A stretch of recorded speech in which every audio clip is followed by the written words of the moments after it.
সকাল 8:30টার দিকে আশুলিয়ার বাইপাইল আবদুল্লাপুর সড়কের বাইপাইল থেকে জিরাবো পর্যন্ত বিভিন্ন পোশাক কারখানার শ্রমিকরা বিক্ষোভ করে।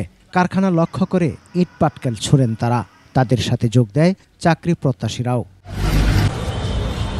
এ অবস্থায় কর্তৃপক্ষ কারখানাগুলো ছুটি ঘোষণা করেন।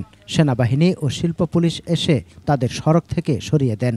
টিফিন বিল, তারপর ওভারটাইম, কিছু বেতন, মেয়ে বেশি নেই, ছেলে কম নেই, এরকম অনেক ধরনের দাবি দাবা আছে। ওয়ালটন টেলিভিশন মাত্র 25,490 টাকায় পাচ্ছেন গুগল টিভি। হাজিরা বোনাস, ঠিক আছে, কিছু বেতন, কিছু হলো টিফিন বিল, 20 টাকা বিষয় আমাদের আন্দোলন আর হাজিরা বোনাস।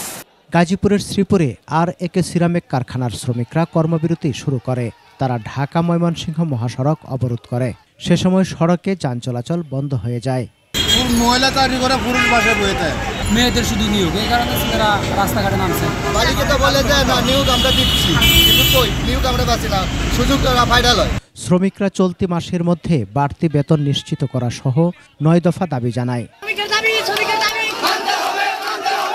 এছাড়া রাজেন্দ্রপুর ও ভোগড়া এলাকার কয়েকটি কারখানার শ্রমিকরা বিক্ষোভ করেছে। সমর ইসলাম, ডেস্ক রিপোর্ট, 21 টেলিভিশন।